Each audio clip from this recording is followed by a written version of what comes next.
Donc on va reprendre les cours qui se sont interrompus en plusieurs mois. Et donc on va essayer de faire un cours une fois par mois. Et ce soir, on va parler de Hanouka, bien entendu, puisque c'est Hanouka. Donc, ce qui frappe quand on étudie les textes sur Hanouka, c'est justement l'absence de texte. Il y a très très peu de textes sur Hanouka, et cette absence de texte, elle est significative, bien entendu.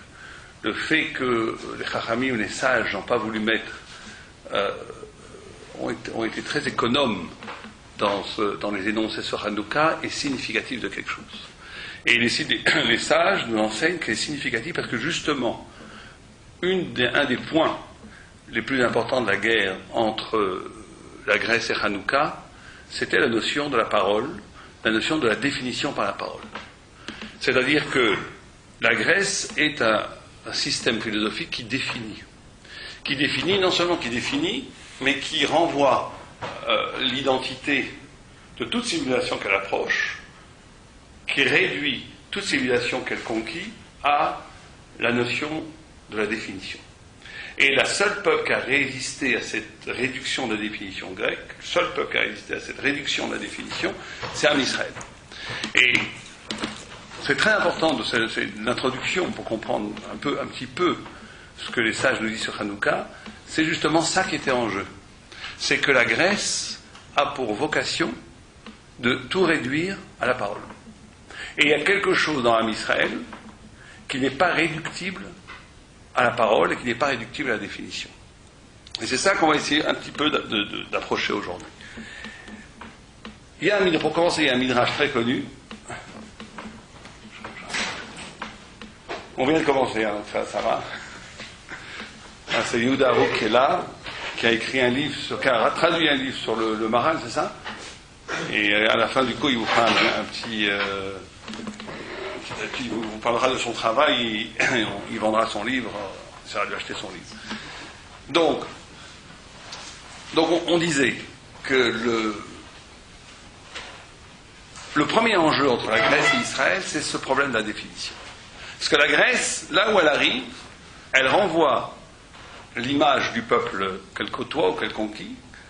Elle renvoie une image qui est en même temps tout à fait précise. Elle dit l'essence des choses, mais cet énoncé de l'essence des choses est paradoxalement une réduction absolue de la personne. C'est-à-dire que, prenons un exemple idiot, la Grèce va définir l'Africain pour ce qu'il est. Mais paradoxalement, cette définition va complètement emprisonner l'Africain dans les définitions qui lui sont données de l'extérieur. Et tout le génie, tout le non-dit, la partie qui n'est pas définissable dans la peuplade, la civilisation, la personne qui est définie par la grecque, est complètement anéantie par cela. Et Israël porte justement une identité qui est une non-identité. Une identité qui est une identité qui n'est pas déchiffrable.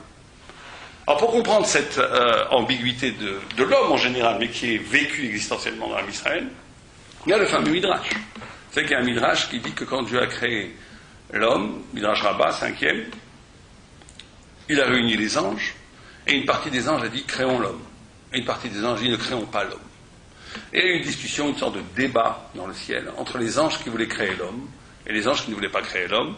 C'est un texte magnifique, on pourrait l'étudier, faire une séance que sur ce texte, mais rapidement, l'ange de l'amour dit crée l'homme parce qu'il est capable d'amour. L'ange du mensonge dit ne crée pas l'homme car il est cool au shaker, etc., etc. Et au milieu des discussions, Dieu crée l'homme. Et le Maharal de Prague dit pourquoi est-ce que l'homme est créé au milieu de la discussion? Pourquoi Dieu n'attend pas la fin de la discussion pour créer l'homme? Et la réponse est lumineuse chez le Maharal, il dit parce que justement, l'homme reste une question. L'homme, en essence, est une interrogation qui n'est pas définissable. Si on avait décidé en haut lieu, dans les cieux, qu'il était valable de créer l'homme, on aurait enlevé à l'homme toute vocation à devenir, toute vocation à se définir. L'homme, c'est l'homme lui-même, par sa vie, qui va faire que ça vaut le coup d'être créé ou pas le coup d'être créé. C'est l'exception dans la création. Toute chose créée, on a décidé que ça valait le coup qu'elle soit créée. La seule chose où il n'y a pas eu décision d'être créée, c'est l'homme. Mais paradoxalement, toute chose, parce qu'elle est bonne à être créée, Elle est limitée. Elle n'est que ce qu'elle n'est. Elle est le produit de la décision que ça valait le coup d'être créé. Comme l'homme, cette décision n'a pas été prise, s'opère au cœur même de l'identité humaine une fissure, un abîme, qui fait que l'homme, peut-être ça ne vaut pas le coup qu'il soit créé. On pourrait traduire ça en termes, il est fait de néant et de devenir. L'homme peut devenir ce qu'il n'est pas, parce que justement toute une partie de lui-même n'est pas définie. Il est constitué, tissé de quelque chose qui est de l'ordre du néant, du non-être. Donc l'homme est créé comme ça. Et la Grèce veut objectiviser l'homme. Elle veut instrumentaliser l'homme, elle veut définir l'homme, elle veut donner à l'homme un statut qui serait identique aux choses, en fait, qui serait identique aux choses créées. Et cette ambiguïté dans la création de l'homme, cette ambivalence dans la création de l'homme, le fait que l'homme est en même temps ibaré et alibaré, qu'il est en même temps valable d'être créé et non valable d'être créé, c'est ce qui génère chez l'homme le pouvoir d'intelligence, le pouvoir du questionnement, le pouvoir de se questionner. Le questionnement vient d'un décalage de ma vie à ma propre vie.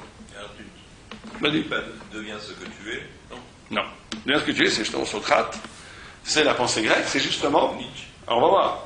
Ouais, Nietzsche aussi a dit ça, mais Nietzsche l'a dit de façon un peu différente. Mais il y a cette idée, ouais, deviens ce que tu es. Peut-être que le judaïsme de la Torah le dit, mais d'une autre façon. On va voir, peut-être. Mais pas comme ça. Il ne s'agit pas de révéler ce que tu es déjà en potentiel.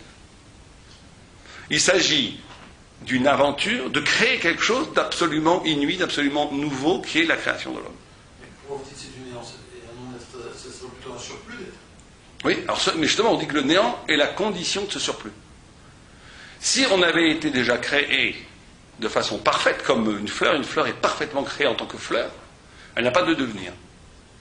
Une fleur est une fleur. Et même s'il y a des mutations, ça reste dans le cadre même des données qui sont données. Il n'y a pas de saut ontologique dans la fleur. La fleur restera une fleur.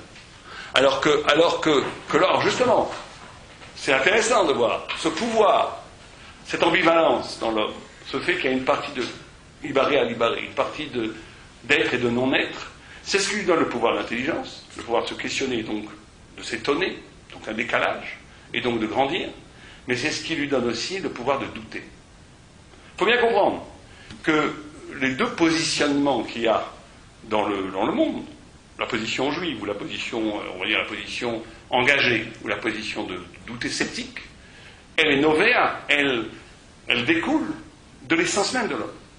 C'est le grand sceptique qui ne croit en rien, qui doute de tout, et qui vit comme ça, c'est en réalité une pensée qui a l'air très belle, mais qui en réalité une pensée très bourgeoise. C'est une pensée qui vit l'essence de l'homme, mais on va l'appeler dans sa part d'ombre. C'est-à-dire que, face au doute, on va nous mettre le questionnement. Mais c'est la même racine. Douter, c'est nul pour la Torah. Douter ne mène nulle part. Parce que quand je doute, en réalité, je vis cette part de moi qui est, puisque je ne suis pas défini, donc je peux douter de tout. J'ai le pouvoir de douter de tout. Et on peut toujours douter de tout. On ne peut jamais prouver quoi que ce soit de façon absolue. On peut toujours douter. Même quelqu'un qui était au Mont Sinaï peut dire, oui, peut-être que ça c'était une hallucination collective. On peut toujours douter de tout. Ça, c'est le pouvoir de l'homme qui échappe à toute définition, à tout déterminisme.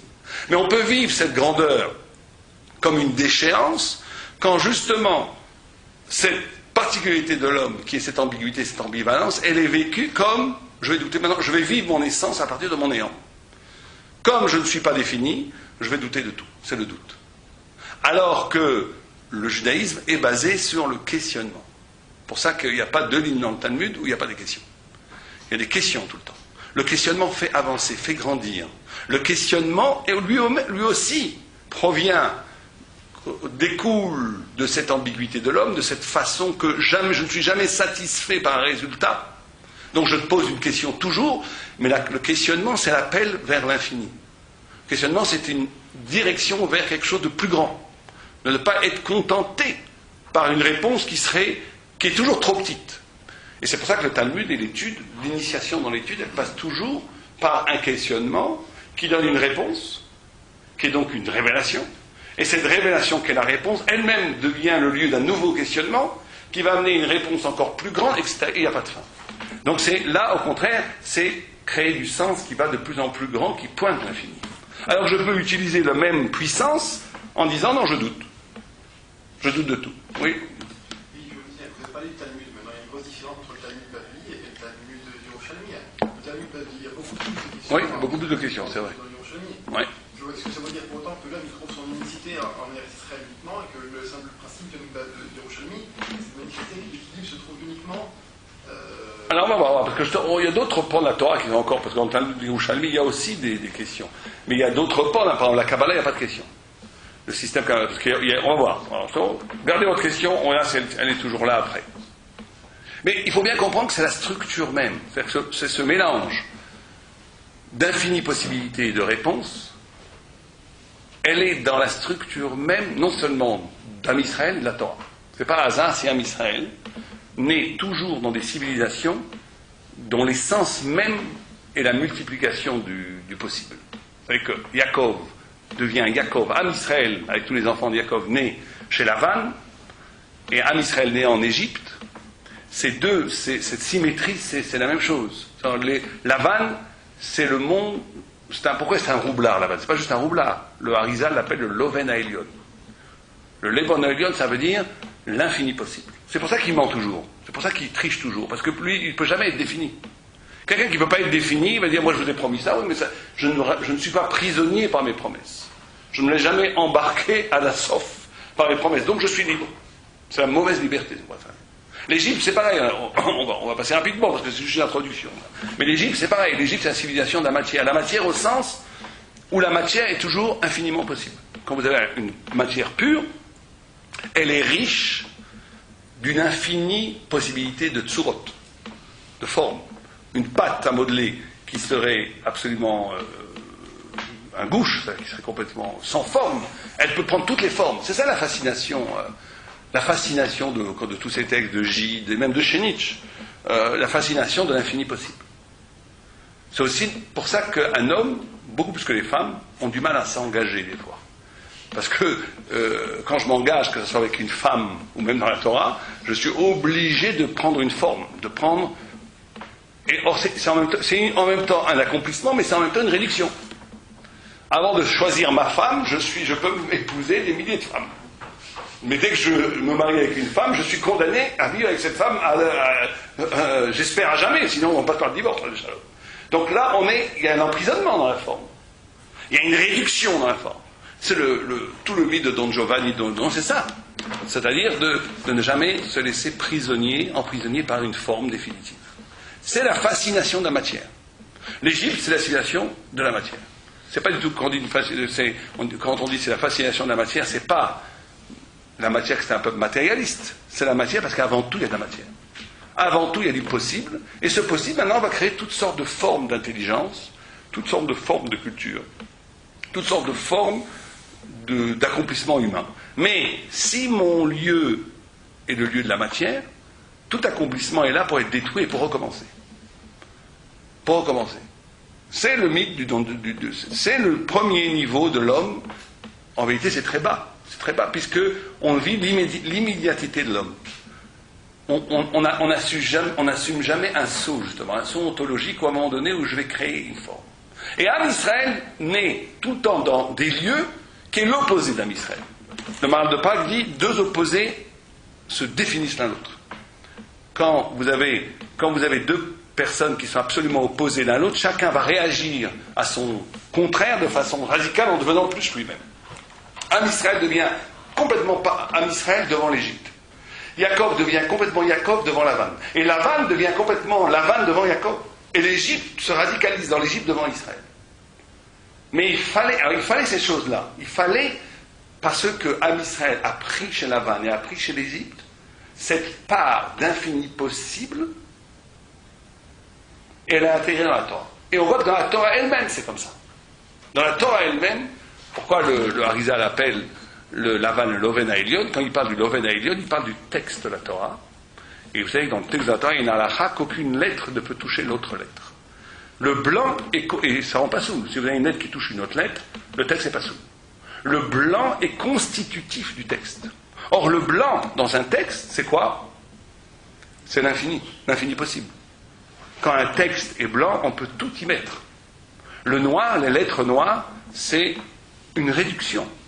C'est une réduction puisqu'on impose un sens précis. Or, ce qui est extraordinaire dans la Torah, c'est que sur les lettres de la Torah, qu'on appelle les ktarim, qu'ils sont vides de tout sens, ces fameuses ktarim, ces couronnes que Rabbi Akiva a interprétées et apprenait des milliers d'halakha, qui font le lien entre le sens précis énoncé par la Torah et l'infini possible, et le blanc du texte. C'est-à-dire qu'une parole de Torah n'est parole de Torah que quand elle dit quelque chose de très précis, mais que justement cette précision qui est dite n'est pas réduite à son exposé, n'est pas réduite à son énoncé. Que ce qui est dit est encore riche d'une infinie possible. D'où la tradition d'Israël d'une infinie interprétation des textes. C'est la différence entre Lévinas, entre le dit et le dire. Oui, Lévinas parle beaucoup de ça, mais il n'en a pas parlé en ces termes. Lui, il a parlé beaucoup plus du pouvoir dire qu'excède le vouloir dire. Lévinas disait, justement, cette jolie phrase, le pouvoir dire excelle le vouloir dire. C'est-à-dire que, bien entendu, c'est très proche de ce qu'on dit. C'est-à-dire qu'un dit n'est vraiment prophétique, c'est comme ça dit Lévinas, que s'il porte plus que ce qu'il a voulu à dire. Que s'il a dans son énoncé beaucoup plus que ce qu'il a voulu dire. Lui, il a parlé pratiquement de façon plus mystique que nous, Lévinas. Lui qui disait, une vraie parole, elle dépasse toujours celui qui l'a dit. Puisqu'une vraie parole est inspirée. Et si c'est une vraie parole inspirée, elle va dire plus que ce qu'elle dit. Elle va dire plus que ce qu'elle dit. Et d'ailleurs, même des auteurs goy ont dit ça. Borges disait, piètre est l'écrivain qui n'a mis dans son œuvre que ce qu'il a voulu y mettre. Piètre est l'écrivain qui n'a mis dans son œuvre que ce qu'il a voulu y mettre. Ça veut dire qu'effectivement, si on ne met que ce qu'on a, si on énonce que ce qu'on a vu en mettre, c'est qu'on a une parole sèche, morte, pas vivante, c'est-à-dire que la parole dépasse. C'est ça que voulait dire Lévinas. La parole dépasse. Mais nous, on dit que là, dans le texte de la Torah, plus que ça. On dit qu'il y a une parole, il y a quelque chose dans la parole, justement, qui n'est pas de l'ordre du définissable. On a quelque chose dans la parole qui n'est pas de l'ordre du définissable, qui est de l'ordre, j'aime pas dire le silence, c'est vrai que chez les grands initiés, le maître, à un moment donné, chez les Békoubal, fait passer le savoir au-delà de la parole. Et le maître voit par un sourire d'un de ses élèves s'il a compris ou pas. Et c'est comme ça que le disciple est choisi comme le successeur du maître. Si le disciple a su comprendre des choses que le maître n'a pas dit, mais qui étaient là comme le mystère même de la parole. Et donc ça, c'est le pouvoir de quelque chose en Israël qui n'est pas soumis à la définition, et qui ne doit pas être soumis à la définition. Or la Grèce, et on va voir pourquoi, la Grèce ne supporte absolument pas cette dimension d'Israël, et la victoire d'Israël, c'est justement ça, parce que vous savez que Maaseh Avot Siman Lebanim. Où est-ce qu'est la Hanouka dans la Torah?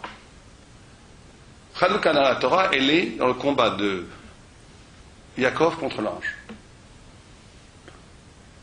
L'ange, c'est comme ça que dit le Paradisa, quand on lit les textes, le combat de Yaakov contre l'ange, c'est le signe de Hanouka. Pourquoi? Bon, parce que c'est aussi Shabbat Hashmat, tout ce que vous voulez, la cuisse, le Paradisa développe beaucoup, il dit que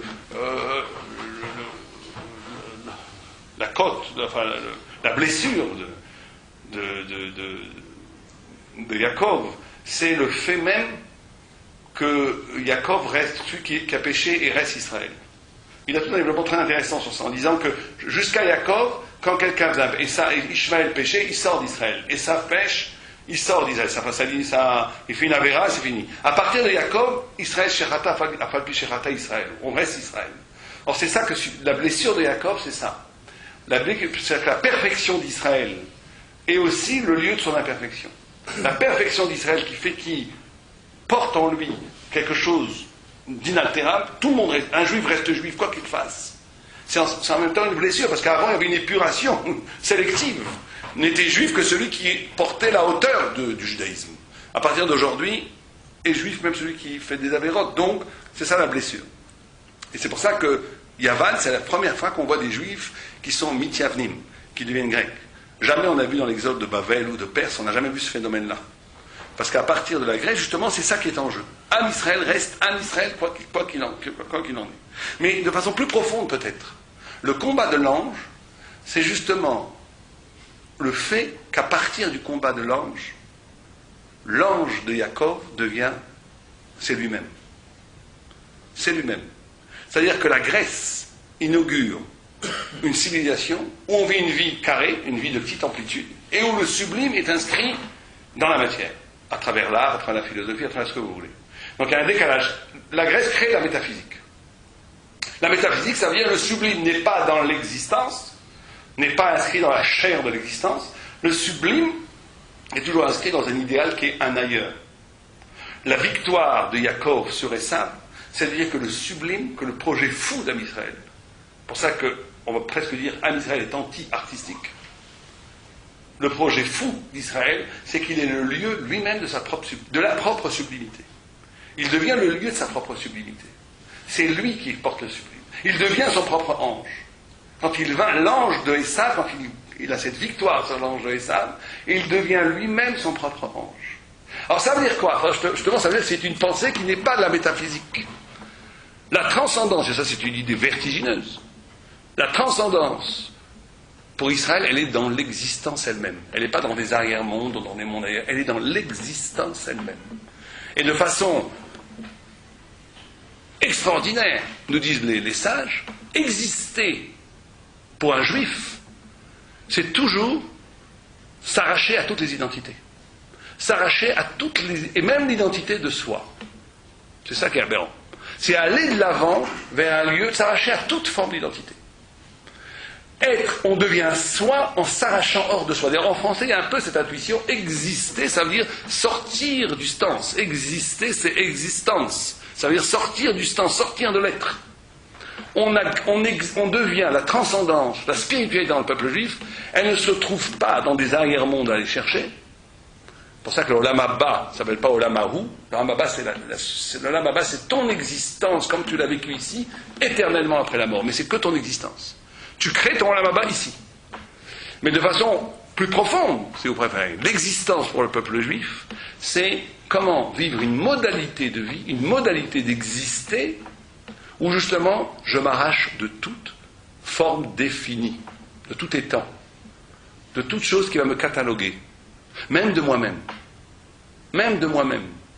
Et justement, ça qui est génial, c'est que le juif est tissé comme la Torah elle-même. Pourquoi est-ce que ma place de moi-même est hors de moi-même? Parce que je suis tissé de quelque chose qui n'est pas moi-même et qui est infini. Et qui est pourtant moi-même. Je ne comprends pas. Enfin, dans les termes d'une part, tu dis ça se passe ici, ça se passe pas là-bas, et d'autre part, tu dis il faut s'arracher à soi. Attends, parce que le ici, quand je dis ici, justement, quand je dis ici, c'est que ça se passe dans l'expérience même du vivre. Mais ça ne veut pas dire que ça se passe dans la matière ici. Ça veut dire que j'ai une façon d'appréhender le monde où je m'arrache à toute définition, où je m'arrache à tout étant, où je ne suis jamais défini, et où je me risque d'exister dans des lieux qui ont l'air d'être absolument pas moi-même. C'est en m'arrachant à moi-même, en m'arrachant à tout processus qui voudrait me réduire, qui voudrait me définir, que paradoxalement je me retrouve. Parce que justement l'homme est indéfini, comme on a dit au début avec le Midrash. Parce que justement, l'homme, en essence, il est tissé d'une subjectivité dont le fond est l'infini. Parce que le fond de la subjectivité de l'homme, c'est la parole du Dieu vivant. Mais tu veux dire que s'arracher à soi-même, c'est pas que dans la métaphysique. Non, s'arracher à toi-même, ça veut dire s'arracher, ne jamais sombrer dans un confort de définition de toi. Et pareil avec la vie. Ne jamais sombrer dans un confort de définition des choses telles qu'elles se présentent. Elle a toujours aller et prendre le risque du néant. On est obligé de prendre le risque du néant. Prendre le risque du néant, ça veut dire s'arracher à toute forme de définition. Et ça, la Grèce veut le combattre absolument. Et on va voir pourquoi. Pourquoi la Grèce veut le combattre absolument. Parce que les choses ne sont pas si simples. Bon, pour comprendre cette idée, c'est on dit justement que toute la vie, c'est rechercher quelque chose qu'on a perdu. Toi, la Torah, tu es une partie de Torah. Donc c'est ça quand je dis s'arracher. Il y a une partie en toi qui est constitutive de toi, qui est de l'ordre de l'infini, qui n'est pas du tout présent dans l'immédiateté de toi.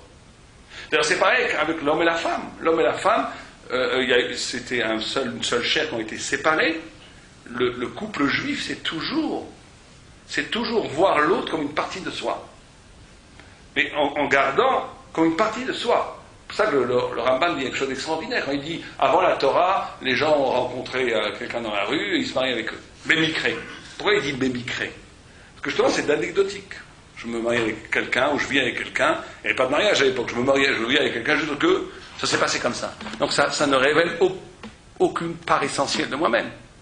Alors que le kiddushim, la gdusha, ça, la notion même de gdusha, c'est justement que je comprends que l'autre, tout en respectant l'altérité de l'autre, est une part essentielle de moi-même, et que je suis la part essentielle de l'autre. C'est ça que veut dire le Rambam quand il dit mikré. L'eau bémicré. Que le kiddushim, c'est pas bémicré. Le kiddushim, c'est en essence. Voir l'autre comme une part essentielle de moi-même. Voir la Torah comme la part essentielle de moi-même que j'ai perdue et que je recherche. Être constitué par quelque chose qui est plus grand que moi. Vivre sur une autre, c'est ça exister. C'est ça vivre. Vivre, c'est comprendre que l'intrigue de ma vie est infiniment plus grande que toute l'histoire de ma vie, que tout ce qui peut m'arriver aujourd'hui. Malheureusement, la plupart des gens sont réduits aux événements qu'ils vivent. Ça, c'est la Grèce. Sont réduits aux événements, au social, qui les réduit, qui les décrivent, qui les sculpte, qui les façonne. L'homme juif est libre. L'homme juif est libre par rapport à ça. Parce que l'homme juif dit, c'est pas mon lieu. J'habite un lieu qui est un lieu qui dépasse, qui excède. Exister, c'est toujours excéder tous les états. C'est ça la modalité d'existence d'un juif. Ouais, guerre et Toshar en même temps. Tout à fait. Il y a les deux. Bien entendu, c'est pour ça que c'est très compliqué. Parce qu'il ne s'agit pas non plus d'être de doux rêveurs. Il s'agit de... C'est pour ça que c'est très compliqué, parce qu'il y a aussi les lettres noires. Il ne faut pas être que dans le blanc. Quelqu'un qui passera toute sa vie dans le blanc, il n'aura rien compris non plus. Mais celui qui passera toute sa vie dans le noir, il n'aura rien compris non plus. On peut avoir d'immenses talmides chachamim qui sont des amaretsim. Ils sont des immenses talmides chachamim, ils savent leur nez, mais ils n'ont rien compris. Rien compris. Pourquoi? Parce qu'ils sont toujours dans le pshat. Dans ce qu'il dit. Si dans leur pshat ne résonne pas quelque chose de plus grand, s'ils ne sont pas travaillés, s'il n'y a pas un écho derrière le pshat qu'ils disent, qui dépasse leur propre pshat, alors c'est là que c'est un enfant de 5 ans. Un enfant de 5 ans, il apprend, il est dans les lettres noires. Et des fois, non. Un enfant génial de 5 ans, il peut faire des choses. Mais en tous les cas, il faut faire très attention à ça. Il faut toujours se demander, il ne faut jamais tomber dans le piège de la maîtrise de son savoir. Le savoir juif, c'est un savoir qui échappe à toute définition. Et c'est justement ça que la Grèce comprend. Et on va voir pourquoi, parce que c'est pas si simple. Parce que vous savez qu'il y a une contradiction énorme dès qu'on parle de Hanouka, c'est que d'un côté on dit Hanouka Rocher, puisque c'est le deuxième passage de la Torah où on te dit, il y a une allusion déjà aux 4 exils. Il y a Tohu, Aïret, Aïta, Tohu, Bobohu, Rocher, Athénatéon. Tohu, c'est Babel, Bohu, c'est Madaï, c'est la Perse, l'exil perse. Rocher, c'est la Grèce. Et Théom, c'est Rome, où on dit c'est Théom parce qu'on n'en voit pas la fin jusqu'à aujourd'hui. On disait ça déjà il y a 1700 ans dans la Gemara. On ne voyait pas la fin de l'Empire romain, je sais encore jusqu'à aujourd'hui, on est sous l'emprise de l'exil de Rome. On est encore en Rome. Mais on dit donc c'est Rocher. C'est Rocher. Et de l'autre côté, on nous dit Yafet Lechem, que la seule langue sur laquelle on peut traduire la Torah, c'est en grec. Et il y a même une halakha qu'on peut lire la Torah en grec. C'est la seule langue dans laquelle on peut lire la Beth Knesset, en grec ancien, on peut lire la Torah. Le Rambam dit qu'on ne sait plus aujourd'hui le grec ancien. Le Roche n'est pas d'accord, certains disent qu'on connaît oui le grec ancien. Ma femme qui a étudié le grec m'a dit que je pense que le grec ancien est bon. J'ai une marque entre ma femme, le Roche et le Rambam. Mais le Rambam dit que le grec ancien complètement est perdu. On l'a plus dans tous les cas. Donc on ne peut plus, al-pi al-akha. Mais en tout cas, le principe est là. Si on avait le grec ancien, qui est la Grèce dont on parle, on pourrait traduire la Torah. Comment c'est possible une chose pareille? D'un côté, c'est le Rocher. Même Babel, on ne l'a pas appelé Rocher. Rocher, c'est peut-être pire que Tau. Et pourtant, on dit c'est Yafet. C'est la beauté. Et c'est tellement beau que ça doit être dans les tentes de Shem. Dans les Beth Amikdash. On doit rentrer Yafet dans le Beth Amikdash et peut-être même dans le Beth Amikdash. Comment c'est possible? Comment ça marche? Comment il peut y avoir cette contradiction-là? Alors ça se passe comme ça. C'est que le paradis, le troisième paradis, nous explique la chose suivante. Il dit, je pense que c'est un maral qui l'amène, en tout cas il dit la chose suivante. Il dit, le chiffre 10 dans la Torah, il est récurrent. On voit toujours le chiffre 10. Il y a les premières fois qu'on voit le chiffre 10, c'est les 10 Asara Ma'amarot. Les 10 paroles avec lesquelles Dieu a créé le monde. Le deuxième 10, c'est Asara Makot. Et le troisième 10, c'est Asara Divrot, sur le Har Sinaï. Et tous ces 10 sont des expressions du Ratzon Hashem, de la volonté de Dieu. Et le Asara Mahamarot sont les paroles avec lesquelles le monde a été créé, qui est la structure intelligible de toutes les lois qui régissent tout l'univers. Et le 10 des Asara Divrot, c'est aussi la parole de Dieu. Simplement, il dit, le paradisal nous enseigne, il nous dit, il y a une grande différence entre les deux. Oublions les Asara Makot. Tout est lié. Hein. Vous savez qu'Asara Makot, les premiers, on peut faire une étude sur les premiers, comment c'est lié. Mais la première Mahamar, dans la Torah, c'est Bereshit. Bereshit, c'est la création du temps. Le temps étant une création. Maintenant, on le comprend bien avec Einstein, mais le temps est une création. Le temps n'est pas le produit de l'espace. Le temps est une création. Enfin, le temps est la première création. Et l'espace temporel dans lequel toute l'épopée de l'univers est rentrée dedans. Le temps est une création. Le premier Mama, c'est Anochi Hashem. Hashem, c'est Dieu, je suis Dieu qui t'est sorti d'Égypte.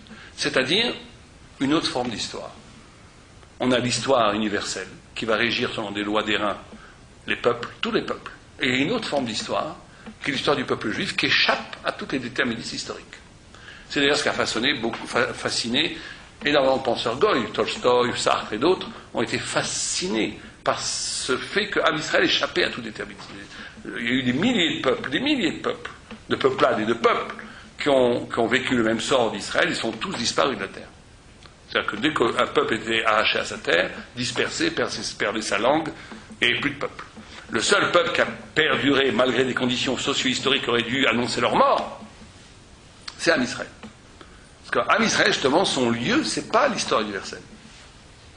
C'est pour ça qu'Yaakov s'appelle Yaakov. Yaakov, ça veut dire Yud Kav. Yud, ça veut dire le futur. Kov, ça veut dire la pourriture, la mort. Yaakov est celui qui donne du futur à la mort. Celui qui donne du futur à quelque chose qui est donné pour mort. Quelque chose qui, selon les lois naturelles, devrait mourir. Mais il ne meurt pas. Parce que justement, son lieu, c'est la Asara Divrot. C'est pas la Asara Mahamarot.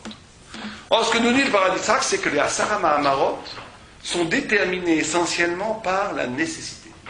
Par le Echeach, il appelle ça. La nécessité, ça veut dire qu'une fois que Dieu a dit Vaïhor, il y aura toujours la lumière. Le soir, le matin, c'est des choses, ça ne changera pas. On peut faire n'importe quoi, ça ne changera pas. Alors que quand Dieu dit tu n'auras pas d'autre Dieu, on a la liberté de s'agenouiller ou de ne pas s'agenouiller devant ces idoles. Donc le système de la volonté de Dieu au niveau des Asara Mahamarot, c'est un système de la nécessité de la loi. Le système des Asara Divrot, c'est un système de la liberté. De la liberté. Or, justement, ce que la Grèce veut absolument combattre, et le grand ridouche du Am Israël, c'est que les 10 Mahamarot, elles sont soumises aux Asara Divrot. Que la pnimiout, que la profondeur de la science naturelle, de la profondeur du monde exposé tel qu'il est exposé, dépend de la liberté d'Israël. Et ça, la Grèce ne peut pas le supporter. D'ailleurs, une des raisons pour lesquelles la Grèce veut annuler la Torah, c'est pour faire une expérience, pour bien montrer au monde que le monde ne dépend pas de la liberté d'Israël. C'est une des raisons pour lesquelles la Grèce veut tuer Israël, pour bien montrer que le monde existe en soi. Existe en soi.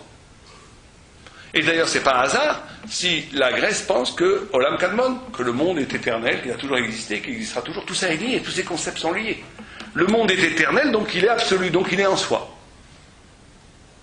Et donc d'avoir une civilisation, un peuple, qui dit que la nature elle-même est dépendante de la liberté d'Israël, c'est quelque chose d'insupportable pour la Grèce.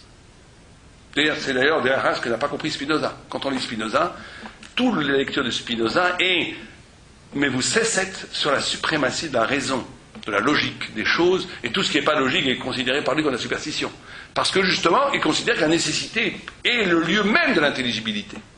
Il ne comprend pas une intelligibilité qui peut dépasser ou qui peut être hors monde, hors nature.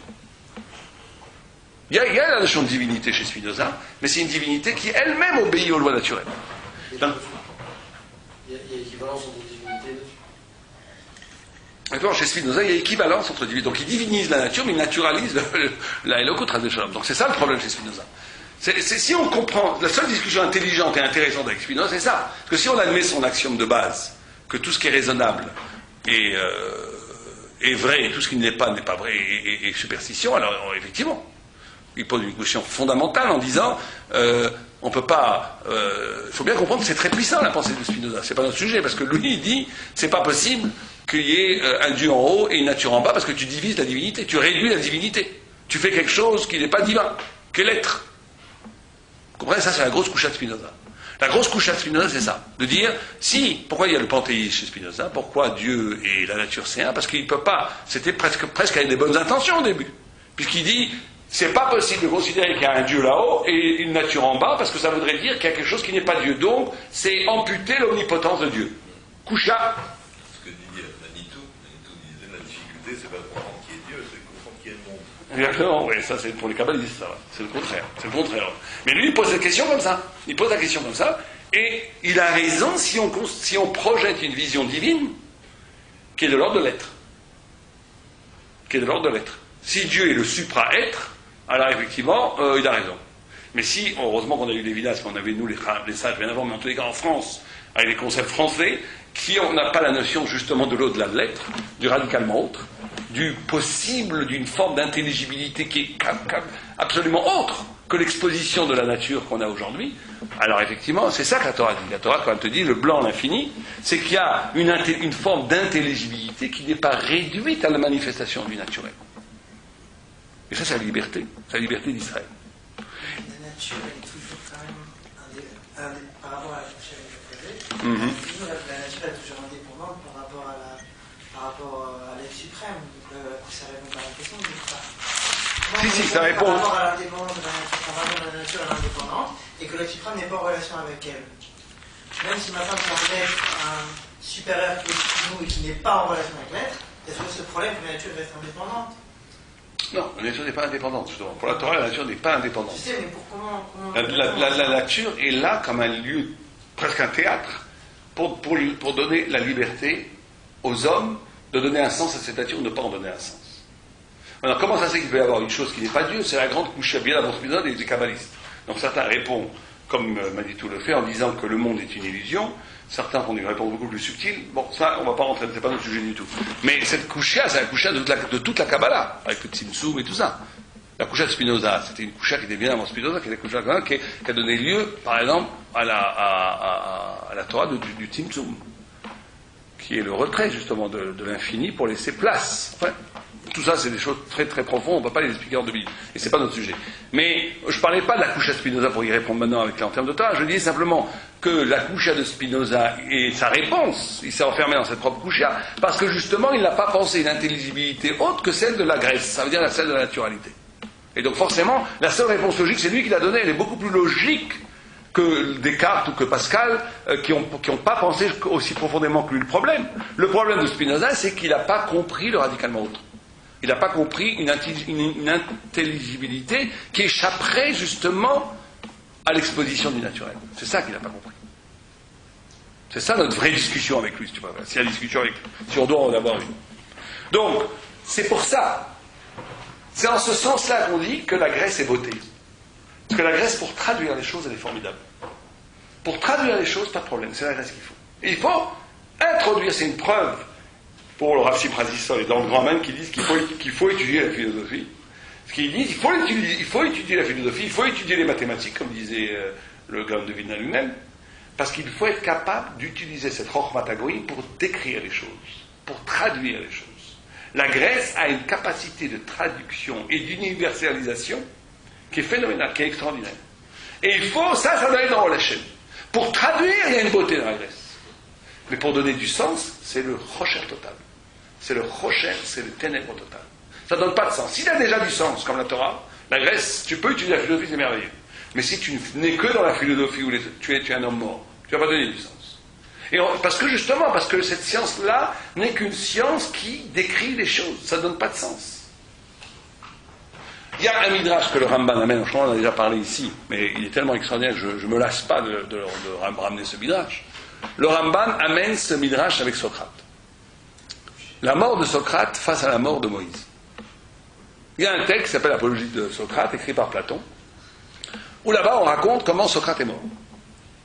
Et il y a tout un truc qui n'est pas très intéressant, où il dit qu'il faut respecter les lois de la cité et tout. On lui dit, il est condamné à mort par la cité parce qu'il est subversif, sa pensée est subversive pour la cité grecque, pour Athènes, mais au moment de l'exécution, on lui dit tu peux te sauver si tu veux. Et lui dit non, je ne veux pas me sauver. On lui dit pourquoi? Il dit parce que je suis philosophe. Je suis philosophe. On lui dit parce que tu es philosophe, tu veux pas mourir? Il dit oui, je suis philosophe. Il dit alors pourquoi tu dois mourir? Il dit parce que si je me sauve, je suis un animal. Je vais obéir à mes pulsions de survie animale. Et je suis un philosophe. Et on lui dit mais pourquoi tu ne veux pas vivre? Il dit parce que je n'ai pas prouvé philosophiquement qu'il est plus valable de vivre que de mourir. Je ne l'ai pas prouvé. C'est pas prouvable. Philosophiquement, qui dit que la mort est moins bien que la vie? Prouvez-le-moi. Personne ne peut le prouver. On voit à côté, et donc il boit le poison, il meurt. On voit Moshe Rabbeinu, il a vécu 120 ans. Il parle avec Dieu depuis 80 ans. 40 ans? Non, la première révélation, il avait 40 ans, non? Il y avait 80 80? D'après le buisson ardent, il avait 80 ou 40? 80, d'accord. Vous êtes sûr? Je crois pas. Bon, peut-être, d'accord, oui, peut-être vous avez raison. Moi, je croyais qu'il avait 40, non? 40 c'est en Égypte, 40, première révélation, et après... Il a 40 ans à Midian. Il est parti 40 ans.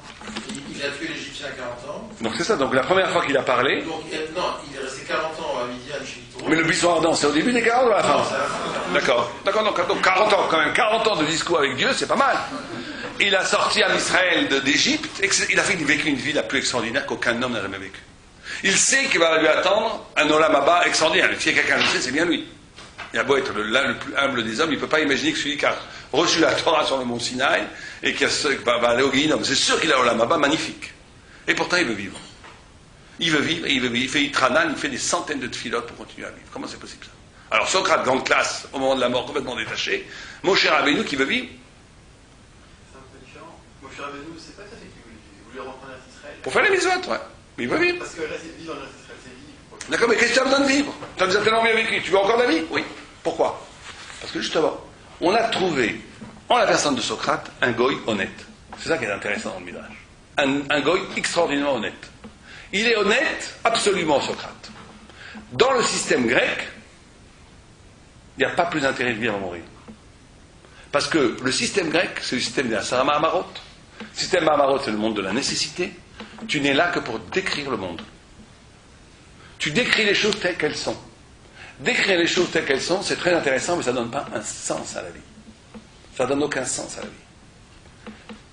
Ça donne un sens, ça permet de créer des avions, de créer des médicaments qui vont nous faire vivre plus longtemps, ce que vous voulez. Mais ce n'est pas ça qui donne un sens à la vie.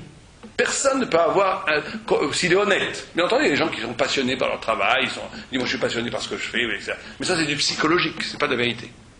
Socrate, il est honnête. Il sait que dans la position de la Grèce, passer sa vie à décrire les choses telles qu'elles sont, et que je sais que les choses sont comme ça, elles étaient comme ça hier, elles sont comme ça aujourd'hui, elles seront comme ça demain, et que rien n'y changera, je ne suis donc qu'un spectateur de l'univers, je suis là que pour dire l'univers tel qu'il est, ça donne pas une raison de vivre plus que de mourir. Moshe Rabbeinu, il est dans le système des Asara Divrot. Dans le système des Asara Divrot, le monde entier dépend de toi. Tu donnes du sens au monde. Non seulement tu donnes du sens à ta vie, mais par ta vie, par ton pshat, par la façon dont tu étudies, par la façon dont tu fais les mitzvot, par la façon dont tu appréhendes l'univers, tu appréhendes le monde. C'est toi qui donnes le sens au monde. Le monde perdurera malgré toi. Non. Si tu arrêtes d'étudier, le monde est détruit. C'est ça qu'il faut croire. Celui qui ne croit pas à ça, c'est un grec.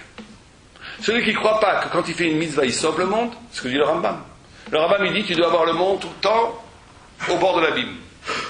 Chetzi zakai, chetzi chayav. Et que moi aussi je suis chetzi zakai, chetzi chayav, et que chaque mitzvah que je vais faire, ça va ou sauver le monde ou détruire le monde. C'est comme ça qu'il faut vivre les mitzvot. C'est comme ça qu'il faut vraiment y croire que c'est comme ça. Parce que si on ne croit pas que c'est comme ça, on va utiliser tout derrière parce qu'on est très grec. C'est ça notre problème. C'est qu'on croit que le monde il est toujours là, que la Torah c'est de la religion, et que pourquoi pas on va faire des mitzvot, et on va avoir notre petit Olam Haba si on va faire des mitzvot. Ça c'est pas la Torah. La Torah elle te dit, tu es toi le sauveur du monde. Chaque mitzvah que tu fais, tu sauves le monde. Chaque avéra que tu fais, tu détruis le monde.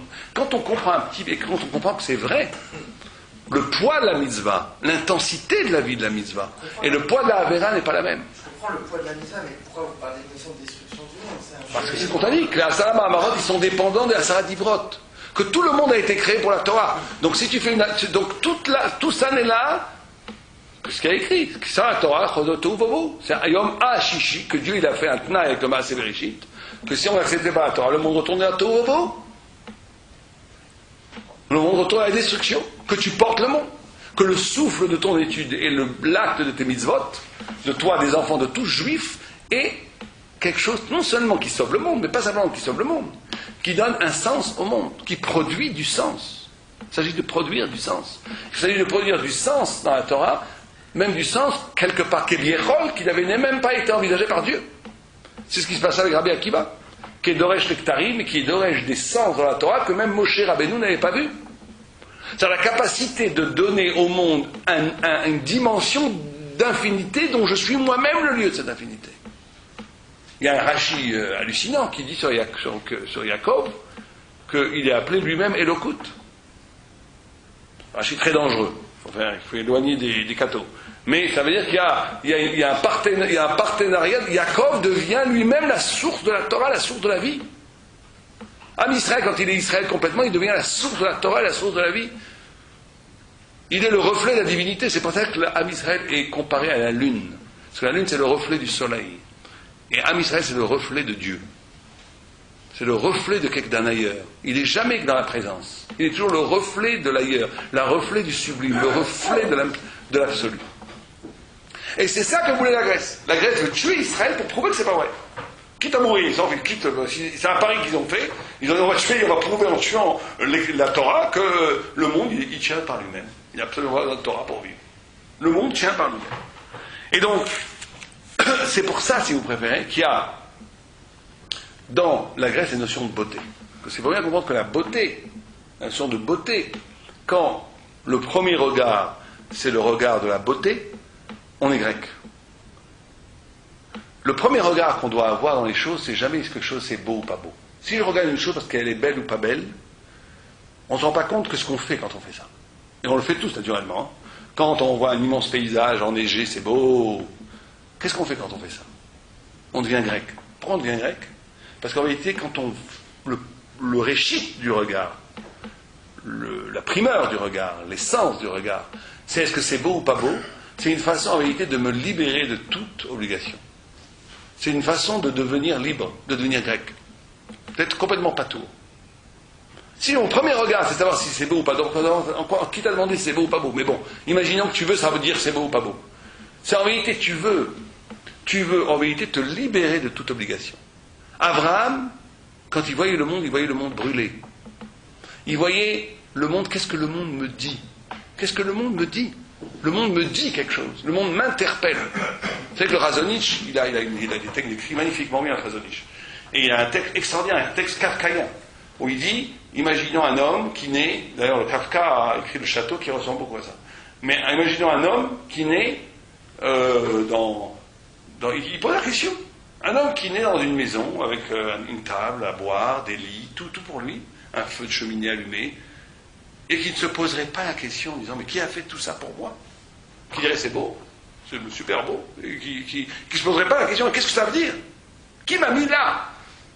Et le Chazonish dit le grand miracle, c'est pas tellement qu'on soit dans le château, c'est que personne ne se pose la question. Il dit c'est incroyable que l'homme naît dans le château et personne ne se pose la question. C'est la somnolence de l'être. On ne se pose pas la question. Le regard juif, c'est de dire, mais chaque chose doit m'interpeller. Abraham, quand il voit le monde brûler, ça veut dire qu'il voit le monde comme un masque qui cache. Un masque qui cache la vérité des choses. Le beau comme masque. Le beau comme masque. C'est un masque.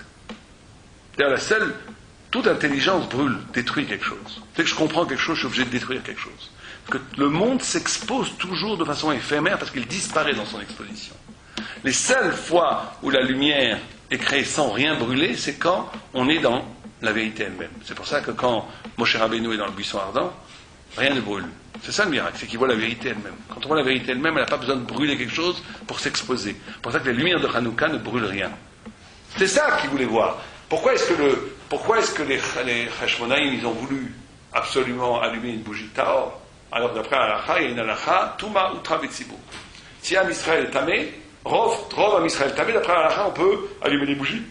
On peut faire les corbanotes. Aujourd'hui d'ailleurs, il ne faut pas le dire aux fous un peu excités, mais aujourd'hui on peut faire un korban sur le Beth Amikdash. Mais tout ce qu'il dit on n'a pas le droit de faire parce qu'on est tamé, ils ne connaissent pas Halakha. On peut le faire. Parce que Rov, Am Israël, Tamé, on peut faire. Il suffirait de construire un petit misbéa, on pourrait faire le Korban de Pessah, en tous les cas. Et, parce qu'il y a une halakha, Rov, Touma, Betsibour. Im, Rov, Touma, Outra, Betsibour.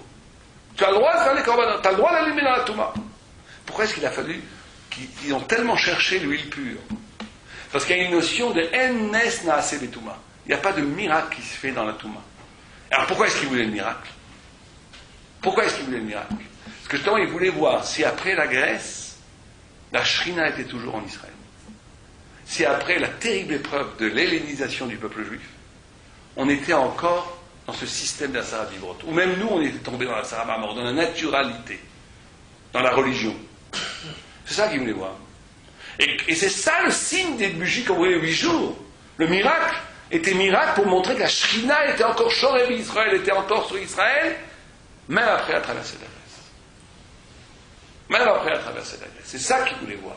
C'est ça qu'il voulait voir. Est-ce qu'on était encore dans ce système-là? Est-ce qu'on était encore dans la Sarah Divrot? Ou est-ce qu'on était dans la Sarah Mahamarot? C'est ça qu'il voulait voir. Alors là, on va comprendre. On va comprendre peut-être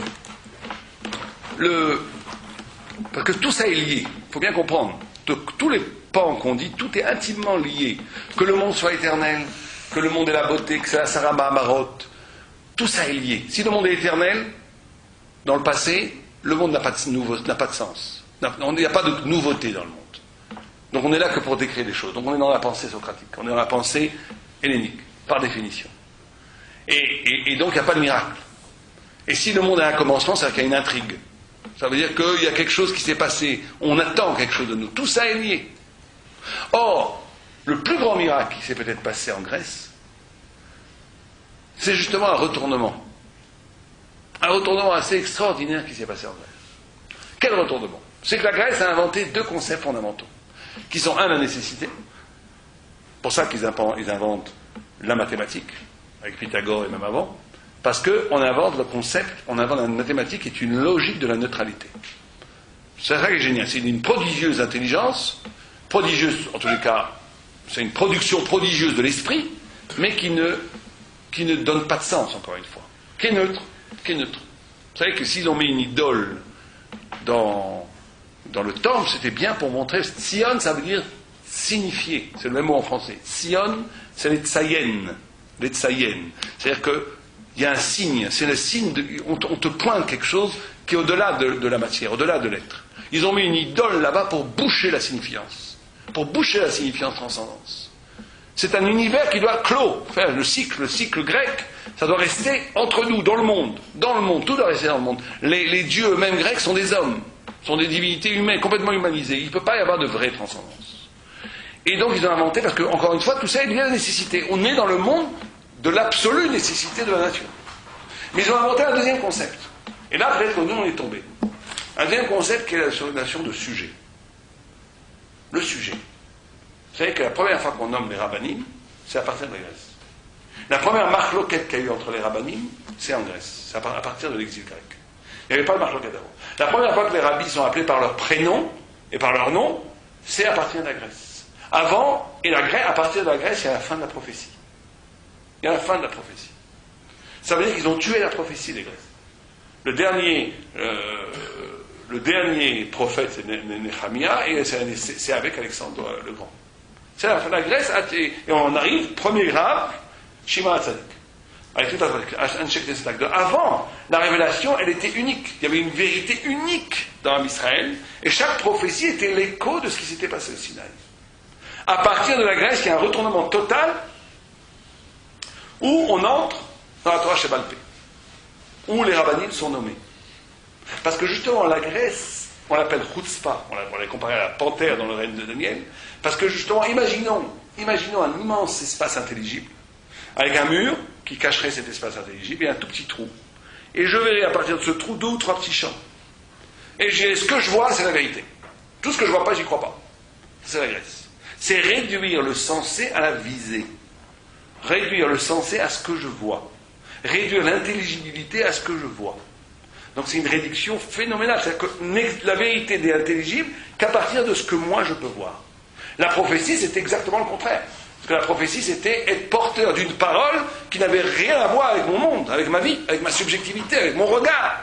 C'est d'accueillir une parole qui était immense et dont je n'étais que le pauvre écho. Il n'y avait pas de place pour la subjectivité à ce niveau-là. Tout le monde écoute la même chose. Tout le monde écoute la même chose. Peut-être un peu différemment, mais la vérité est une.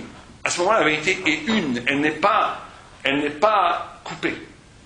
À partir de la Grèce, le peuple juif lui-même est condamné à regarder la Torah à partir de la subjectivité. C'est pour ça qu'on nomme les rabbis. On nomme les rabbis. Parce qu'on va, de la même façon que la Grèce a détruit le monde transcendant, et il a rebâti le monde à partir de la pensée autonome, c'est la philosophie, c'est la pensée autonome. De la même façon, en Israël, la Torah Shebal Peh,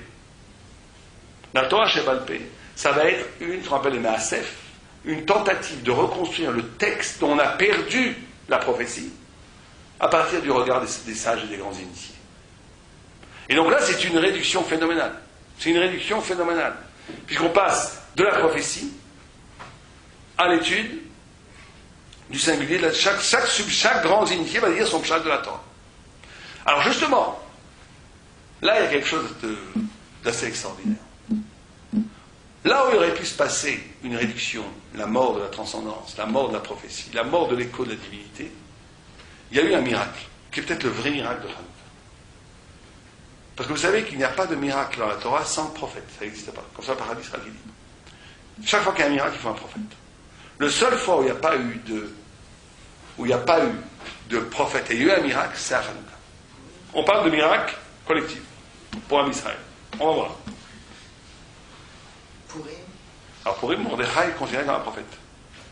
Mais il y avait Daniel au temps de Purim. Et donc Daniel était contemporain de l'histoire de Purim. La seule fois, c'est Hanouka. Après, il y a eu plein de miracles par les rabbanim. Et on va voir justement la différence des deux miracles. Et on va essayer d'aller vite. Ça se passe comme ça.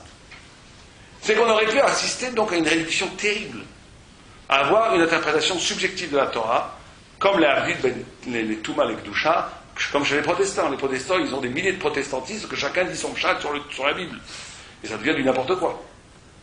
Chaz et Shalom, à Israël aurait pu tomber dans le même piège. Puisqu'on n'a plus de prophétie, on n'a plus rien, on n'a plus de vérité unique qui nous vient du ciel. On est condamné à notre propre regard. À notre propre regard. Et il y a eu un miracle. Et on va voir quel miracle il y a eu. Avant de comprendre le miracle, on va évoquer un autre midrash. Un midrash assez incroyable. Où on nous explique pourquoi Yitzhak voulait tant bénir Esav. Et le Zohar dit, parce qu'il a senti chez Esav la Torah Shebal Peh. La Torah Shebal Peh chez Esav, quel rapport? Il a tant chez Esav la Torah Shebal Peh. Et le Harizal dit, c'est qui cette Torah Shebal Peh? Non, on aurait pu dire Rabbi Meir, il dit Rabbi Akiva. Mais c'est pareil, c'est la même idée. Rabbi Akiva qui était fils de guerre. Quel rapport? D'abord, d'après la halakha, un fils de guerre est complètement Israël. La guerre lui-même est complètement Israël, il devient un petit Nokshenolad, et un fils de guerre est complètement Israël. Donc qu'est-ce que c'est? Rabbi Akiva, il n'était pas guerre, il était fils de guerre. Même s'il avait été guerre, comme un Kolous, il est complètement Israël. Il n'a plus aucun rapport avec Esav. D'après la halakha, un converti, il peut se marier avec sa mère. Il est complètement juif, il naît complètement juif. Donc quel rapport avec... C'est une naissance. Bon. Alors il dit comme ça. On va aller vite. Mais c'est-à-dire que... Bien entendu que Rabbi Akiva était complètement juif, c'est même le plus grand de tous les rabbanim. Il n'y a pas plus grand rabbi que Rabbi Akiva. C'est le prince de tous les rabbanim. On dit que c'est le Moshe Rabbeinu de la Torah Shebal Peh. Plus que ça, on dit que personne n'est arrivé plus haut que Rabbi Akiva. Même Moshe Rabbeinu, quand il a vu Rabbi Akiva, il a dit c'est à lui que tu as la Torah, pas à moi. Et le Harizal dit que Moshe Rabbeinu est arrivé à la 49e porte et Rabbi Akiva est arrivé à la 50e porte. C'est pour ça qu'il est mort comme il est mort d'ailleurs. Lacéré par des peignes d'acier par les Romains, parce que comme il était au niveau le plus haut, il était arrivé au niveau du djinn. Il n'avait plus besoin de chesed pour vivre. Il était tellement grand. Vous savez que plus quelqu'un est grand, moins il a besoin qu'on lui donne. Plus quelqu'un est petit, plus il a besoin qu'on lui donne. Un enfant, il a besoin qu'on lui donne tout. Plus quelqu'un est grand, plus il ressemble à Dieu. Plus il prend, plus il donne. Plus quelqu'un est petit, plus il prend et moins il donne. Plus quelqu'un est grand, il prend pratiquement plus rien, il prend plus rien, il donne tout. Quand on prend la notion de Torah Beoshia et Torah Beoni, on dit Eno Domé Torah Beoshia et Torah Bani. Quel rapport? Il y a des personnes qui envoient des noudines qui sont pourtant pas bien nains et manquent de rien. Quoi. Et comment leur... C'est pas sûr qu'ils ont pris. Voilà. Pas sûr qu'ils ont pris. Dieu leur a donné, mais ça ne veut pas dire qu'ils ont pris. Pris, c'est une attitude dans la vie. Rabbi Yehuda Nassi, quand il est mort, il était milliardairement riche, beaucoup plus que Bill Gates aujourd'hui, puisqu'il était plus riche que le... Et quand il est mort, il a dit, quand à l'heure de mourir, on ne ment pas. Il dit, je n'ai pas joui de ce monde plus qu'un petit doigt. Toute cette immense richesse, il n'a fait que donner, il n'a pas pris. C'est parce qu'il a que c'est là qu'il a pris. Il y a des gens très pauvres qui ne donnent pas. Non, ça n'a aucun rapport à la richesse et à la pauvreté, là. Non, en tous les cas, ce qui est important pour nous, c'est que, pour bien comprendre ça, Rav Shechet, il faut bien comprendre, c'est des notions profondes, mais on va essayer. Rav Shechet, quand il étudiait la Torah, il disait « Réjouis-toi mon âme, réjouis-toi mon âme. C'est pour toi que j'ai étudié la Torah. » Et la Gemara lui pose une couchette, elle dit « Non, c'est pas pour toi que tu étudies la Torah, c'est pour le monde. » Et la Gemara, elle dit « Non, Bi'ikara, au début, c'est toujours pour toi. Au début, tu fais toujours les choses pour toi.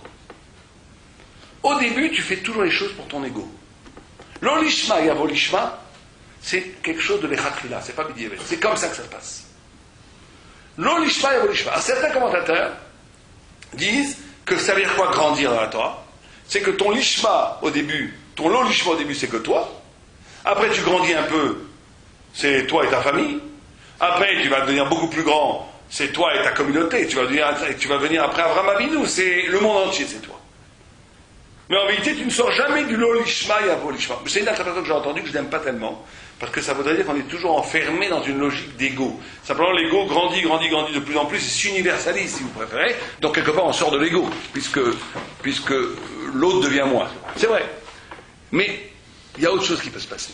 L'olishma et avolishma, ça veut dire que, à partir au propre lieu de moi-même, je peux rencontrer Dieu. Et c'est ça le miracle de Hanouka qui s'est passé. En d'autres termes, pour finir cette histoire de Torah Sheba'al Peh, c'est-à-dire que là où Esav c'est son essence, c'est Israël, c'est le din. Et Esav, c'est le fils du din. Le din, c'est tout le début, c'est toujours le din. Le début, c'est toujours, ça passe toujours par soi. Et Israël voulait bénir Esav parce qu'il voulait bénir une épopée, une forme d'humanité dont l'épopée serait l'olishma et l'olishma. Yaakov, il est né pur. Yaakov, il est né déjà complètement traversé par la transcendance. Donc Israël, il s'est dit, bénir un Yaakov, ça n'a pas grand intérêt. Il est déjà pur, il est comme sa mère. Il est comme Rivka. Il est déjà pur, il est tout Kabbalah, il est tout Kabbalah Torah. Il est Torah, c'est la Torah, Israël. Donc il n'y a pas de très grand intérêt à bénir quelque chose comme ça. Ça va être de petite amplitude par rapport à Esav qui va devenir un gadol. Esav, c'est le Yetzer Hara en soi. Simplement, quand le Yetzer Hara en soi, quand cet égo extraordinaire, parce qu'il faut bien comprendre que Esav, c'est la Midat Adin déformée. Ishmaël, c'est la Midat Chesed déformée. Esav, c'est la Midat Adin déformée. Pour comprendre cette idée, c'est très simple. Yitzhak, c'est la vraie Midat Adin.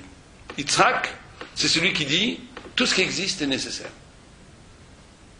Or, j'existe, je ne peux pas être nécessaire, donc je n'existe pas. C'est pour ça qu'Esav, Yitzhak, il est considéré comme de la cendre. C'est pour ça qu'il s'est donné. C'est donné complètement. C'est pour ça qu'on dit que les cendres de Yitzhak sont devant Dieu. Ça, c'est la Midat Adin. Comme il sait que tout ce qui existe doit exister, donc maintenant il va dire, si moi j'existe, je ne peux pas exister. Donc il s'annule absolument. Il a traversé le miroir, Yitzhak. Yitzhak, ça veut dire, c'est l'anagramme de Chai Ketz. Il a vécu la fin des temps. Il a dépassé tout. Il n'est plus un égo du tout. Il est tellement plus un égo que c'est la seule personne au monde que Dieu a appelé Eloké Yitzhak de son vivant. Parce qu'il n'y avait plus etc. Il s'est complètement dénucléarisé, s'est complètement dépossédé de son ego. Il était complètement divin. Parce que c'est le bout de la logique, de la logique du din. Et ça, il fait le même raisonnement. On parle des raisonnements existentiels, c'est pas vraiment au niveau de la tête. Il dit, si j'existe, c'est que je dois exister. Et si je dois exister, tout ce qui est contre moi doit mourir. C'est la racine de la violence des saves. De la violence de l'Occident. Tout ce qui n'est pas Occident doit être broyé par la logique occidentale. Vous comprenez? C'est le même din. Simplement, l'un dit, si tout ce qui existe est nécessaire, donc je n'existe pas. L'autre dit, si tout existe est nécessaire, alors moi je suis moi j'existe, c'est que moi qui existe. Donc ceux qui ne sont pas comme moi sont voués à la mort. C'est pour ça, avec ton épée tu vivras. C'est la violence historique de tout l'Occident est dans l'essence des sables. C'est la Midat Adin. Or, la Midat Adin, c'est le début de tout. Tu commences avec toi. Or, justement, la Torah Sheba'al Peh, c'est ça qui s'est passé. C'est ça qu'il a senti. Yitzhak. C'est ça la notion de Torah Shebal Peh, qui a été magnifiée après par Rabbi Akiva et Rabbi Meir, et tous les grands rabbins. C'est pas un hasard que toute la Torah Shebal Peh vient majoritairement de fils de Guérim. C'est pas un hasard du tout. Parce que Israël, il reçoit la Torah au Sinaï, il reçoit la Torah directement, il n'a pas besoin il passe pas par cette innovation de la Torah Shebal Peh. La Torah Shebal Peh, elle vient énormément de Rabbanim qui étaient ou eux-mêmes des Guérim ou des fils de Guérim, comme Rabbi Meir, toute la Mishnah Stam Mishnah Rabbi Meir, et tout vient de Rabbi Akiva. Parce que justement, ils ont sublimé cette partie de Esav. Ils l'ont complètement sublimé. Ils l'ont sublimé parce qu'à partir d'eux-mêmes, ils n'ont pas fait simplement, comme le pshat que je vous dis au début, qu'ils ont agrandi leur lolishma au point que tout est inclus, l'humanité entière est inclue. Au cœur même d'eux-mêmes, ils ont rencontré Sinaï. Et c'est ça le grand miracle, de Hanouka. C'est-à-dire que des ténèbres, il faut bien comprendre que le miracle de Hanouka est né des ténèbres de Hanouka. La lumière de Hanouka est née des ténèbres de Hanouka. Cette réduction insensée du sens que nous a fait subir la Grèce, et on est devenu grec pour ça. On ne peut plus écouter la prophétie. Aujourd'hui, celui qui écoute les prophéties, c'est ou un choté ou un katan. C'est un maboul, c'est quelqu'un justement qui est déstructuré, qui n'a pas... Qu'est-ce que c'est un choté, un fou, ou un petit, c'est celui qui n'a pas encore de subjectivité. Alors oui, lui, il peut encore écouter un petit peu de Ruach HaKodesh. C'est pour ça qu'on dit qu'un katan, il a de la prophétie, ou un fou, il peut dire une prophétie. Parce que comme il n'a pas de subjectivité, il va pouvoir accueillir une parole qui n'a aucun rapport avec lui, il va la dire. Dans la confusion, dans le flot de la confusion de ses paroles, il va dire une parole prophétique. Mais quelqu'un qui est structuré, qui a une subjectivité, il est incapable de prophétie parce qu'on est devenu grec, on est devenu subjectif.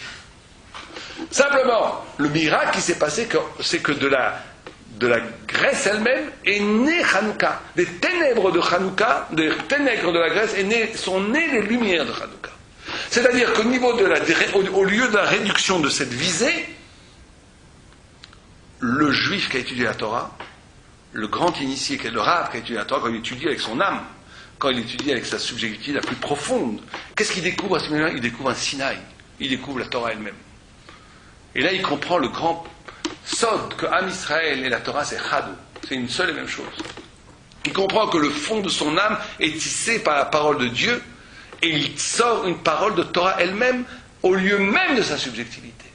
Et ça, c'est peut-être le plus grand miracle de Hanouka. C'est ça qu'on doit faire quand on allume la bougie de Hanouka. Vous savez que vous avez la mezouza à droite, et vous devez avoir la Hanoukia à gauche. Or, la droite, c'est toujours, quand on rentre dans une maison, l'entrée. Le Rambam, il dit, quand on rentre dans une maison, la mezouza doit vous réveiller de la torpeur. De la torpeur. Personne ne fait ça plus ou moins, mais quand vous embrassez une mezouza, normalement, ça doit vous arracher de la torpeur. Comme ça, le Rambam ne dit cette phrase que par rapport à la mezouza et que par rapport au chauffard. Ça doit vous arracher de la somnolence. Pourquoi? Parce qu'il dit que quand on passe du domaine public au domaine privé, quelque chose qui doit se passer. Quelqu'un qui vit dans le domaine public et qui est le même au domaine privé, c'est quelqu'un qui dort, c'est quelqu'un qui est mort. Quelqu'un qui est toujours en représentation, qu'il soit chez lui ou qu'il soit dehors, il est toujours en train de jouer un jeu à lui-même et autour de lui, ou même, c'est-à-dire qu'il n'a pas d'espace privé. Il est tout public. Or, l'espace public, d'après Halacha, Shabbat, ça monte qu'à Asarat Fahim. Alors que l'espace public, privé, il est boké à la Shamaï. Il est Reshut Hayachid, il est boké à la Shamaï. C'est-à-dire qu'il y a une différence. L'espace intime, l'espace privé, c'est une autre vie que l'espace public. Et quand on rentre avec la mezouza à droite, ça doit nous réveiller à cet espace intime. C'est ça qui doit se passer quand on embrasse une mezouza. Or, ce qu'on fait justement à Hanouka, c'est que cette lumière intérieure, qui est la lumière que le Torah Shebal Peh nous a fait découvrir, qui est la lumière du Sinaï elle-même, que nous on porte, cette part de sublimité qui est en nous, cette part de divinité qui est en nous.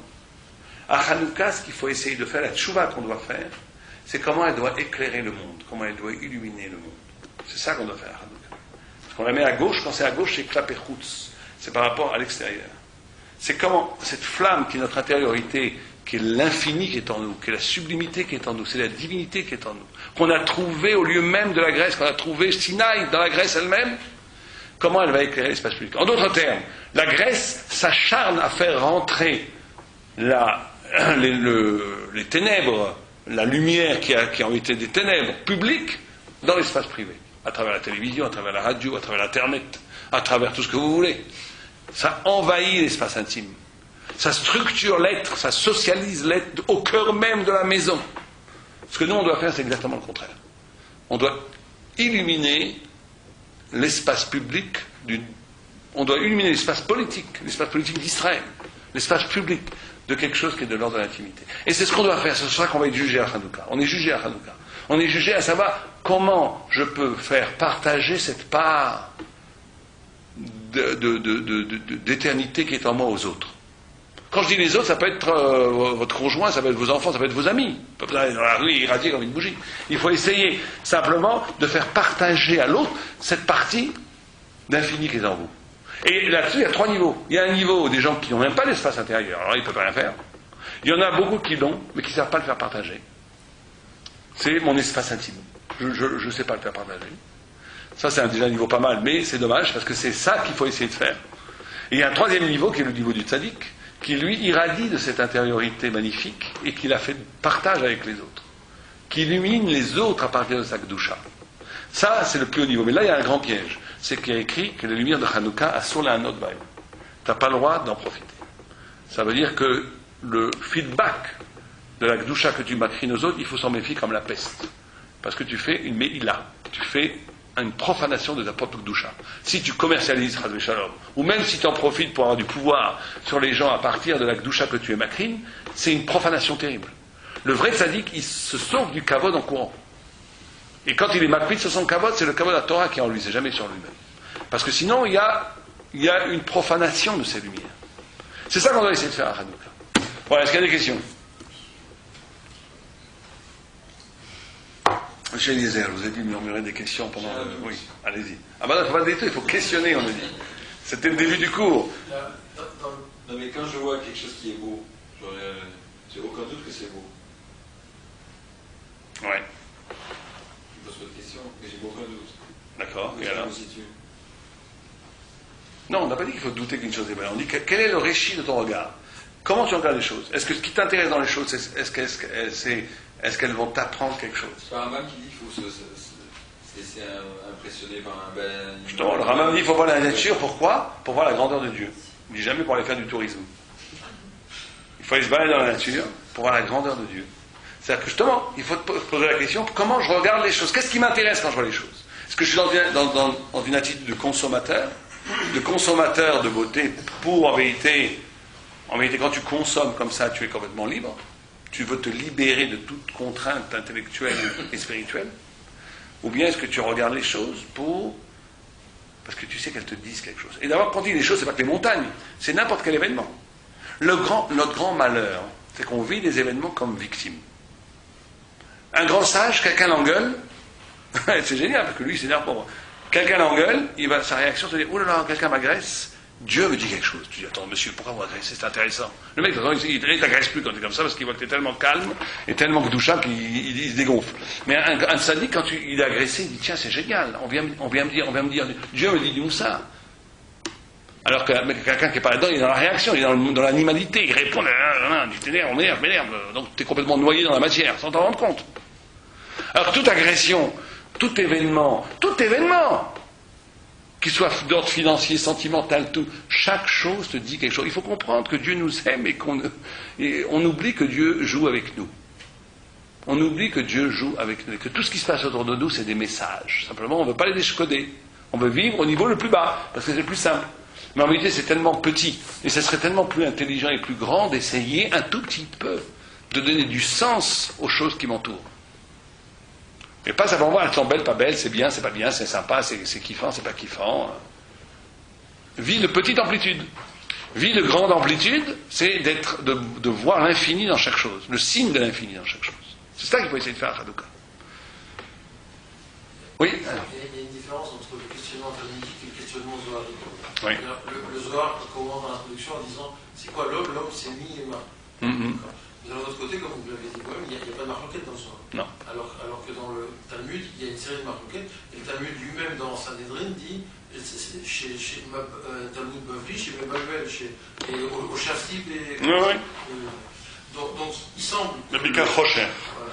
Donc il semble que le questionnement zoharique c'est quelque chose qui est d'ordre ontologique, premier à l'homme, et qu'une fois qu'on s'est posé cette question, enfin, ce fait de dire je suis questionnement, à ce moment-là, je vis dans la certitude de ce que va m'apporter. Non, parce que justement. La Kabbalah. Alors ça, ouais, bon, la Kabbalah. Alors que dans le Talmud, on est dans le but. Ouais. Mais justement, il faut bien comprendre que il ne faut pas étudier le Zohar ou la Kabbalah avec les Kélim pour étudier le Talmud. La Kabbalah, comme son nom l'indique, c'est un reçu. Ça veut dire qu'il n'y a pas de questionnement parce qu'on reçoit. Mais si on est encore dans l'ordre de l'intelligence, de comprendre, on peut poser des questions à la Kabbalah. Simplement, ce n'est pas encore de la vraie Kabbalah. La Kabbalah, c'est toujours ce qu'on reçoit d'en haut. Ça veut dire qu'à un moment donné, c'est ce qui arrive au bout de l'effort intellectuel du questionnement. Quand j'arrive au bout de l'effort, il y a quelque chose qui m'est donné qui n'est pas de l'ordre justement du processus et de ma propre compréhension. C'est justement, c'est une petite partie de ce blanc qui vous est donné. C'est ça la vraie Kabbalah. La vraie Kabbalah est dans le blanc, elle n'est pas dans le noir. Ça veut dire qu'elle est au bout même de tout l'effort de compréhension qui passe par l'étude du Talmud. Il y a un cadeau qui est fait à la fin, qui est une compréhension qui annule tous les processus, effectivement. Ça devient, tout tombe à ce moment-là, c'est la lumière en soi. Vous connaissez la dougma que donnent les sages. C'est ça la différence entre la Grèce et Israël aussi. C'est que si vous avez quelqu'un dans une pièce complètement noire, alors le premier jour il va se casser la figure, le troisième jour il va se faire un coup de pied, le troisième jour il va tomber, au bout de certains jours il va savoir se déplacer dans l'obscurité. C'est aussi une science. C'est une science qui vient de l'expérience, comme la Grèce.